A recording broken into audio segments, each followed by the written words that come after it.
조갑제 TV 시청자 여러분 안녕하십니까? 2020년 3월 23일입니다. 가장 바쁘신 분을 모셨습니다. 김성교 전 법무장관 그리고 전 국정원장이신데 지금은 기독자유통일당의 선거대책위원장으로 맹렬하게 뛰고 있습니다. 이렇게 나와주셔서 대단히 감사합니다. 반갑습니다. 우선 우리 시청자가 가장 궁금하게 생각하는 거는요. 이 국정원장을 지내신 분들은 보통 다른 나라에서는 조용하게 지내지 않습니까? 네, 그렇죠. 예.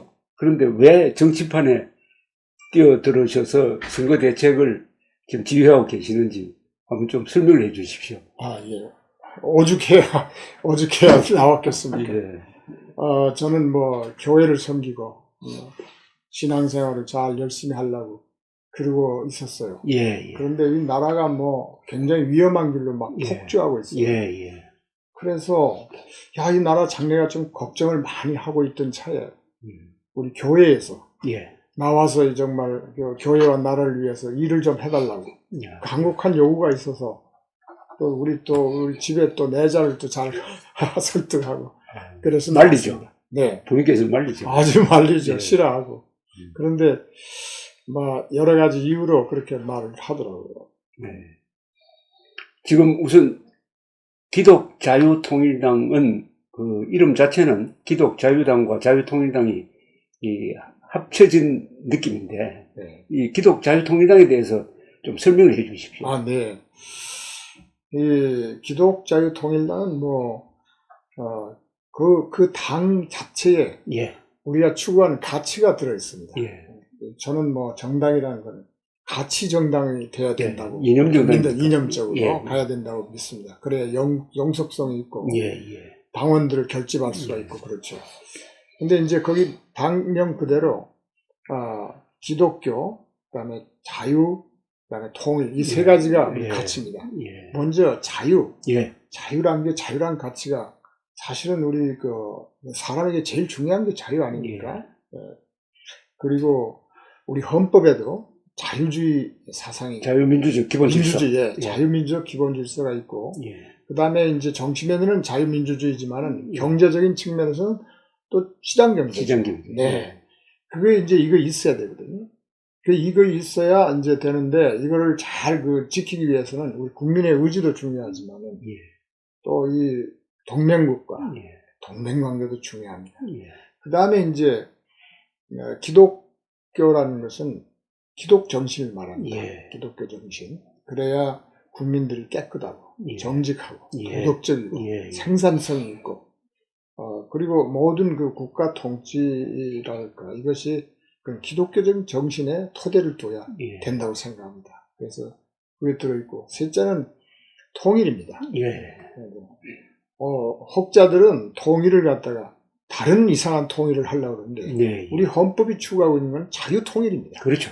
자유통일입니다. 그래서 우리도 자유통일을 준비하고, 반드시 자유주의 통일을 일으켜야 된다. 이렇게 생각해서 세 가지 우리가 가치를 크게 가지고 있어요. 그러면은 당면 그대로 하면은 기독교 정신으로 자유통일하자. 그런 말도 되죠. 이렇게 되겠네요. 네, 그런 말도 되죠. 요 세문안교회 역사관이 1층에 있어요. 거기 가면 마지막에 복음화로 자유통일하는 나라 이렇게 써놨더라고요. 복음으로 자유통일하는 나라. 근데 기독자유통일당이라고 했을 때 좀 이런 명칭이 있는데 이게 약칭이 있습니까? 저희들은 기자통 이렇게 하는 게 전 좋다고 보는데요. 기독자유통일당. 좀 길지만 기자통. 그래야 기억하기. 자유통일당이 약칭은 아닙니까? 그렇게 하면 좀 혼동이 올 것 같습니다. 그러면 풀네임으로 부르는 게 맞지 않아요? 풀네임으로 부르든지 기독자유통일당 하든지 기자통 하든지. 그렇게. 그런데 우리나라 역사상 아직도 이 종교 정당은 한 번도 없었거든요. 그러니까 종교를 베이스로 해가지고 정당 만들어서 의회에 진출한 역사가 없는데 이번에 새로운 역사를 만들 수 있습니까? 우리나라에서는 없지만 다른 나라에는 그런 사례가 있죠. 독일도 있고. 많죠. 유럽은 많죠. 근데 이 기독자유당이 원래 기독자유당인데 이번에 또 자유통일당하고 그렇죠. 합당 비슷하게 돼서 그렇게 이제 이름을 갖게 됐는데 이건 사실 20년 전에 교회가 만들었고요. 아, 그렇습니까? 더 멀리는 옛날에 한경직 목사님 때부터 목사, 영락교회 영락교회 한경직 아주 목사님. 오래전에 예. 그 당을 가지고 있었습니다. 아, 그렇습니까? 오래된 겁니다. 예, 예. 근데 이제 뭐 교회 안에서 무슨 저 당을 만드느냐 이런 생각도 예, 있고 그래가지고 예. 이걸 꽃이 피지 못했죠. 음. 나라가 지금 위기적인 상황이니까 지금은 아주 지지가 많습니다. 예. 한경진 목사님은 이 공산당과 싸우는 데는 기독교 이념 정당이 필요하다. 네, 이 생각이죠. 네. 정당이 네. 필요하다. 아주 그렇게 생각하셨죠. 사실은 정당은 평화시의 군대하고 마찬가지 아닙니까? 네, 그렇죠. 예. 그러니까 정권을 장악하는 면에서는 뭐 군대를 동원해가지고 뭐 쿠데타를 해서 정권을 잡든지 아니면은 선거를 통해서 정권을 잡든지 정권을 잡는다는 것은 같은 건데 네. 정당을 만든다는 것은 보통 무슨 단체를 만들어서 애국운동하는 것하고는 차원이 다르죠. 다르죠. 정당이라는 건 오늘날은 다 정당 정치 아닙니까? 네. 네. 그리고 정견을 같이 하는 사람들끼리 예. 이거를 실현하기 위해서 예. 정권을 잡는 게 정당이거든요. 그렇죠. 그래서 정권이 오늘, 목표죠. 예, 오늘날은 그게 목표입니다. 그러니까 우리 장로님이시죠. 네, 저는 어느 교회 장로님이시죠? 저는 분당에 있는 할렐루야 교회. 아, 할렐루야 교회 네, 장로님. 네, 예. 네, 큰 교회입니다. 그리고 정광훈 목사님하고는 어떤 인연이 있습니까? 정광훈 목사님하고는 뭐 제가 교회 일을 하다가요. 예. 저 인터넷에 그 교회의 목사님들을 욕하는 사람들이 까닭없이 욕하는 사람들이 많이 있습니다. 예, 예. 그런 걸 제가 삭제를 하고 교회를 위해서 그런 예. 일을 하다가 그분을 뭐 좀 이상한 말로 폄하하는 그 말들이 있어요. 예, 예. 그래서 제가 만나서 어떤 분입니까? 이렇게 해서 정말 그런 말을 했는지 그걸 이제 알아보기 위해서 만났죠. 아, 네. 그래서 정광훈 목사님한테 매료된 편이군요. 뭐 그분이 이제 훌륭한 점이 있고 또 그렇습니다만은 훌륭한 점 상당히 애국적입니다. 예. 굉장히 애국적이고 그 다음에 그 이승만 박사에 대해서 아주 전문 지식 아주 깊게 아시죠. 우리나라에서 아마 제일 전문가 중에 한 분입니다. 그렇습니다. 저도 그래서 예. 저도 그래서 옛날에 이제 이승만 대통령에 대해서 알고 있었지만 좀 더 공부를 해보는 그런 계기도 됐어요. 예. 지금 정광훈 목사님과 이 기독자유통일당의 관계는 어떻습니까? 뭐 정광훈 목사님이 알다시피 지금 교도소에 예, 있지 예. 않습니까? 선거법 위반이요. 예. 그리고 지금 코로나 때문에 뭐 면회나 접견이 상당히 어렵고 어렵죠. 제한이 예. 일반인들은 갈 수도 없고요. 예. 그래서 뭐 사실은 교도소에 계시고 우리가 이 독자적으로 거의 당을 운영하고 있습니다. 예. 네. 자, 그런데 이제 앞으로 후보를 전국 선거인데 네네. 후보를 지역구에 그리고 비례대표로 양쪽으로 다 냅니까? 우선 비례대표가 저희들이 목표라고 있습니다. 주된 목표입니다. 예, 예. 네, 우리 기독교인들 뭐 등등 우리가 지지 세력이 있어요. 그걸 결집하는 게 목적이고 그 다음에 이제 지역구는 정말 그 우파 정당에 손해가 되지 않는 방향으로 그런 전혀 안 되는 예, 예. 그런데 그 지역구가 나옵니다. 그 왜 그러냐? 왜 필요한가? 그건 뭐 지역구에 나와야 또 이렇게 선전하게 그렇죠. 당을 선전하기 좋은 점이 그렇죠. 있습니다. 그래서 그렇습니다. 네. 예. 한 몇 개 지역구에 냈어요. 뭐 제가 좀 보니까 아주 소수입니다. 아, 소수예요. 아주 소수예요. 네. 정말 지장이 없는 그런 예. 지역에서만. 원래는 다 내겠다고 했다가 좀 목표가 축소됐네요. 그건 아닙니다. 원래부터. 아, 원래부터 예. 음. 아주 최소한. 네. 자, 이제 비례대표를 꼽으려면은 1번이 항상 여성으로 되어 있단 말입니다. 네, 그렇죠. 네. 법이 그렇게 되어 있습니다. 정해졌습니까? 네, 법이 그렇게 되어 있는데. 그러니까 1번 후보로 정해졌습니까? 아니요. 지금은 우리는 내일쯤이나 아마 그 뭐지? 선정위원회인가? 예. 거기서 아마 결정할 것 같습니다. 아, 내일 벌써 결정합니까? 예. 그렇게 할 것 같습니다. 예, 예. 명단을 몇 사람 정도 명단을 공개하셨어요? 제가 그거는 지금 제가 좀 못 알아보고 왔는데 예. 상당히 많습니다. 지원자. 예. 네. 그러나 발표할 때는 다 할 수는 없고 네. 뭐 1번에서 한 20번 정도는 다 하려고 그럽니다. 예. 네. 현역 의원 숫자가 중요한 게 이 현역 의원 숫자가 많아야 이 비례대표 정당 명단이 상위로 올라가죠. 번호가 앞으로 나오거든요. 지금 현역 의원 확보하신 분이 있습니까? 올라는 분들은 많이 있는 많이 것 계십니다. 같습니다. 예, 예. 근데 아직 뭐 저희들은 확정적으로 된 건 없고. 예. 네, 그렇습니다. 그런데 이제 시간이 23일밖에 안 남았어요. 네, 맞습니다. 23일 동안 네. 제일 중요한 게 정당 이름을 국민들에게 알리는 게 제일 큰 선거운동인 것 같습니다. 네. 워낙 지금 여러 정당이 만들어지고 네, 네. 또 이름도 참 헷갈린단 말입니다. 헷갈리죠. 예, 헷갈린다. 이걸 어떻게 돌파하실 작정입니까? 그래서 우리는 기독이라는 게 들어가기 때문에 예. 아주 독특합니다. 기독당이라고 또 따로 있지 않습니까? 그거는 이번에는 안 나올 가능성이 많은 것 같습니다. 아, 그렇습니까? 네, 예. 네. 그렇게 뭐 나올지 안 나올지 모르지만 예, 그것도 예. 가능성이 많고 예. 또 그렇게 나오는 걸 좋아하지 않습니다. 사람들이. 그렇습니까? 네, 예. 그런 점이 있고요. 여론이 그러니까. 음. 두 번째는 기독이라는 게 있어서 사람들이 기억하기 좋습니다. 오히려. 네. 우리는 뭐 옛날부터 기독 필요가 있었으니까. 네. 그러니까 기독교 신도가 아닌 입장에서는 기독하면 조금 이질감을 느낄 텐데 기독교 신도들은 친근감을 느낄 것이고 네. 그런데 우리나라 기독교 신도에 대한 통계가 막 각종 다르지만 한 30%로 봅니까? 네, 더 됩니다. 그러니까 천주교까지 합치면 물론 30% 됩니다. 네. 예. 우리 개신교가 예. 딱 1,000만 명입니다. 그건 좀 많이 잡은 거 아닙니까? 아닙니다. 그래요? 2015년 예. 인구 센서스 할 때 10년마다 종교인구 조사를 하거든요. 그렇죠. 그때 보면 967만 6천 명이에요. 개신교만. 개신교만. 예. 그 다음에 이제 천주교가 그때 400만입니다. 예. 그러면 이제 1,400만이거든요. 예. 그러면 뭐 한 30% 예. 좀 되나? 그렇게 되죠. 30%. 흔히 경상도는 불교 신도가 많고 호남은 기독교가 많다고 들었습니다. 네. 그건 맞습니다. 그렇습니까? 네. 호남의 한 기독교 신자가 25%에서 30% 예. 되고, 경상도는 15% 뭐 예. 되죠. 예. 그렇게 됩니다. 근데 혹시 우리나라 기독교 신도들이 그동안에 투표를 할 때는 말이죠. 종교적 성향으로 투표하는 경우가 많지 않았거든요. 네. 근데 후보가 기독교라 해가지고 기독교인들이 그분한테 몰표를 던진다든지 하는 그 통계가 잘 안 잡히더라고요, 한국은.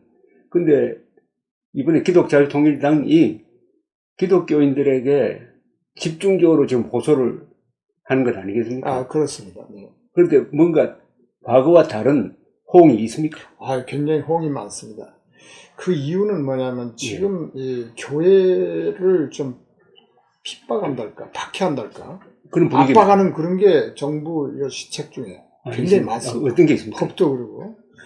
예를 들면 앞으로 이제 뭐 국회 원내대표인가 여당 그걸 한 말이 있지만은 이 선거 끝나면 말이죠.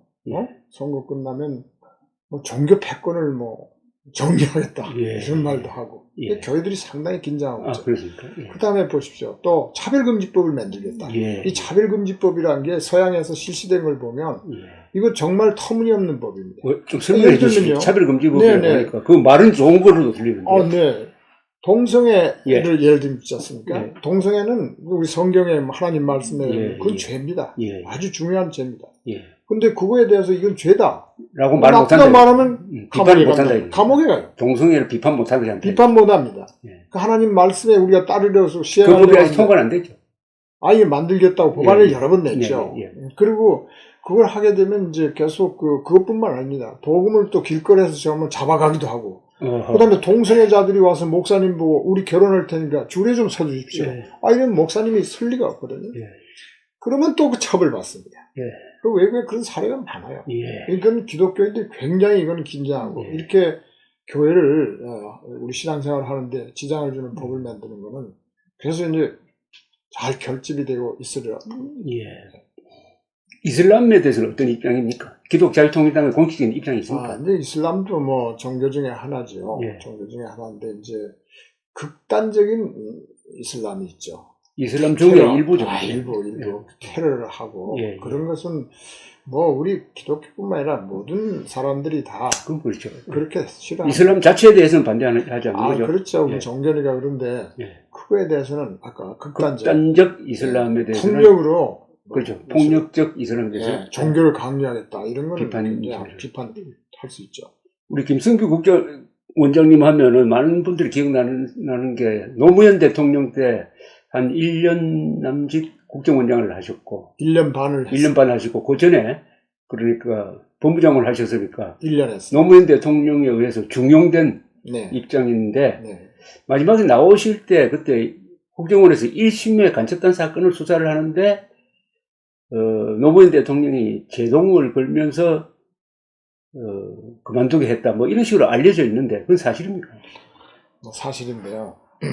이게 참 말하기 근데 당시 이제 분위기가 국정원은 뭐 그냥 별 가만히 좀 있는 것을 원했습니다. 예. 근데 저는 이제 가서 국정원의 뭐 임무가 굉장히 광범위하고 중요한 일인데 예. 그 중에 하나가 그 우리 체제를 예. 무너뜨리려는 세력에 대해서 그 좀 단속해서 처벌하는 것은 중요한 임무 중에 하나 아닙니까? 그렇죠. 그래서 저는 뭐 그걸 해야 된다고 생각하고 예.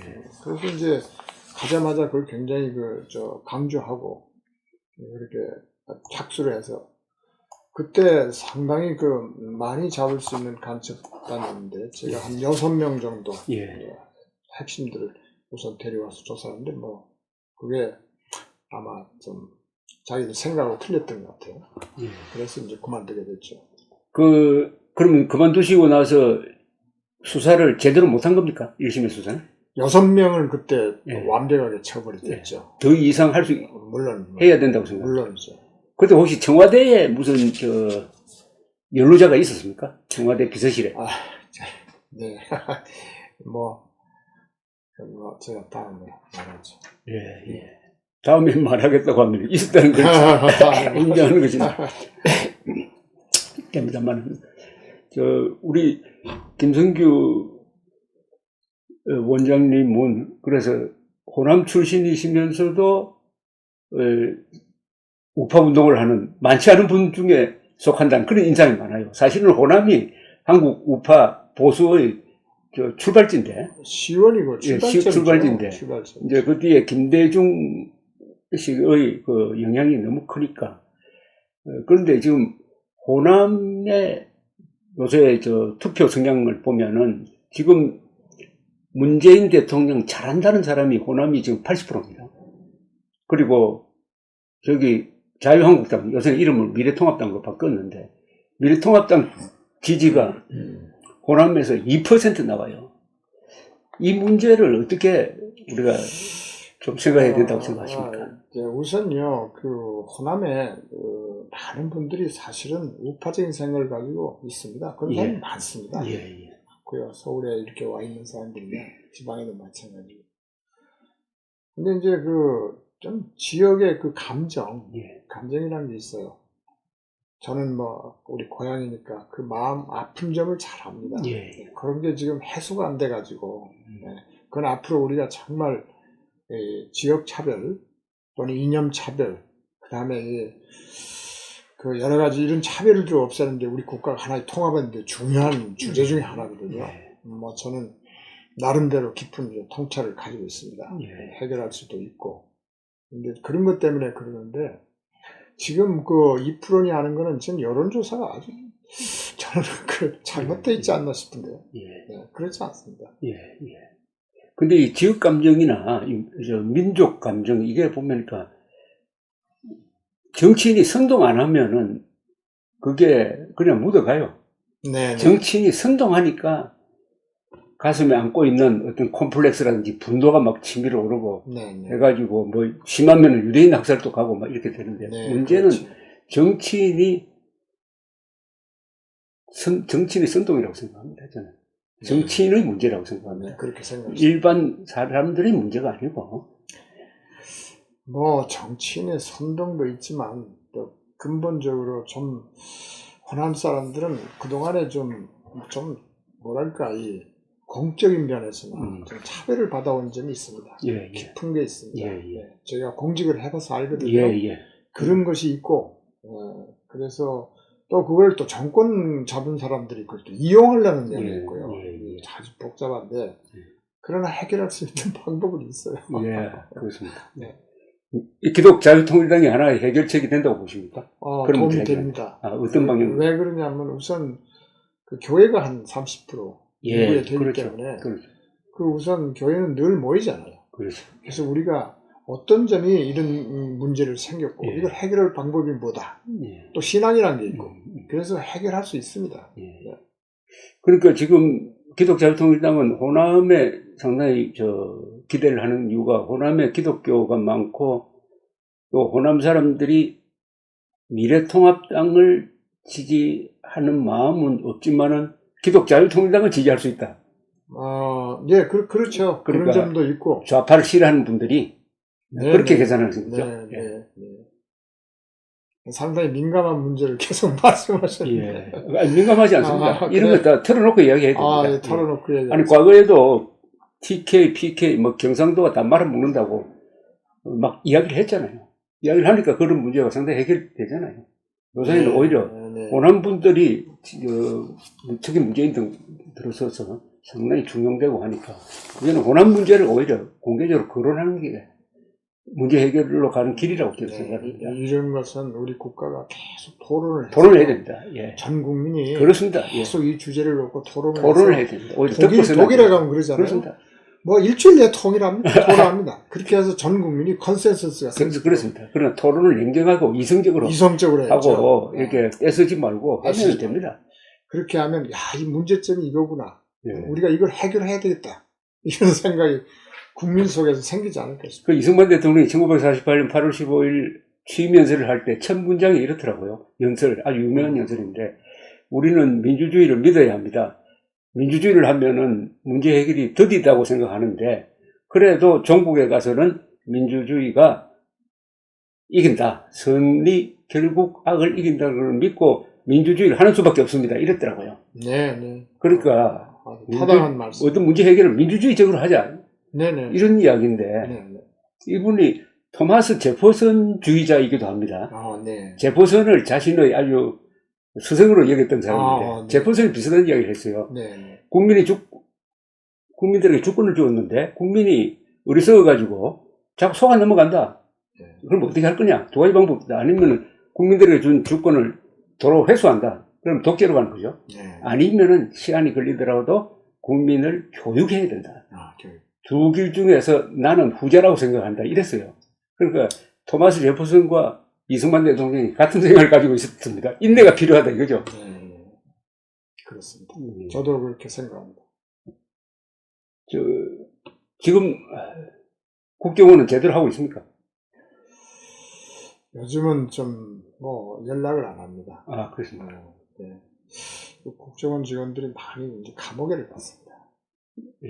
전직 국정원장 4사람이 재판받았으니까. 감옥에 가고 또 국정원 직원들이 또 연락 오는 걸 싫어하고.